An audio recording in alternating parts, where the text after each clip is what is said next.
we basically become your eyes as a mystery shopper. So when we're doing the mystery shopping side of what we do, we're telling you what's happening in places you can't see. You just can't physically be there. When you're around as a leader of a business or leader of one of those facilities, people tend to perk up and they know that their boss is watching, and they sometimes behave differently when you're around them versus when you're not around. So the mystery shopping really fills in that gap.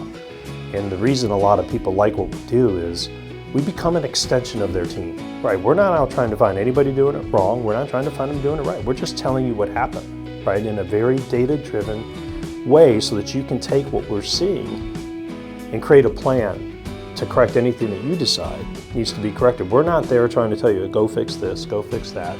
We're not trying to tell you this was great and this was bad. We're telling you what happened. There are a lot of people that will say they do mystery shopping.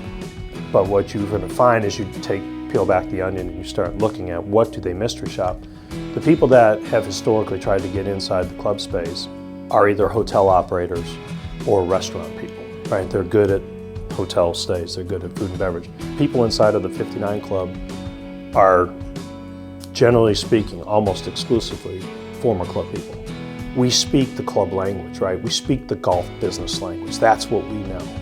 And because that's how we built our products, they're specific to the club and golf industry.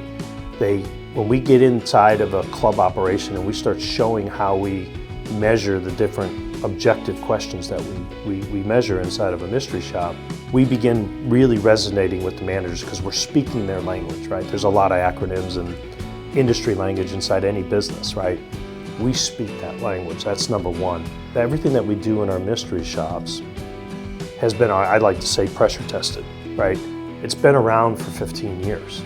So we've had the benefit of hundreds of clubs looking at our data, trying to make it better, looking at the questions, trying to make them better, making them more and more objective every year. This isn't something that we just started last week, right? It's got 15 years of pressure testing. So we know, even if they don't know it at times, right? They're gonna say, well, I kind of want to measure these 10 things, and maybe they knew that.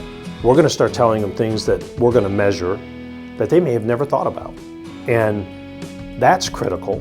But we also know that, we can't, it's not a one size fits all. Even though we may ask the same questions inside every mystery shop at every club, you can customize the mystery shopping reports. It's very user friendly to allow us to make sure that you're measuring just what's important at your specific operation. That's critical, right? Because if we tried to measure everything and tell everybody to use the same criteria, that's not what they want to know. They want to know what's important the way I run my business. And so they have the ability to customize that. So I think the objective nature of our mystery shopping questions that we measure has been one of our strengths. The fact that they're pressure tested and industry tested, I think, is a huge strength. The fact that nobody else in that space, the mystery shopping space, knows the club business as well as we do is a real advantage to us. You may want to know different things, like inside of a daily fee operation. If you're going to be in front of that customer maybe just once, again, occasionally, you're trying to drive as much revenue out of that person that day as you can. So the upselling along the way during their journey through the day is a critical component. Whereas if you're a private members club that's very driven on just service, you may not care as much about the upselling questions as much as you do about the experience of your member and or guests. And so we can measure all of that for whether it's a high-end daily fee or whether it's at a private club. But what you may be paying attention to as the leader and what you think is important to drive your business best may be a little different. So it's customizable enough to allow you to focus on what you think is important in your business. We don't try to tell you that. We try to tell you what happened, you decide what's important. We don't really care about your opinion. What we care is you can take the experience that happened to you, apply our criteria, which is objective, and score that and make an appropriate comment about what happened.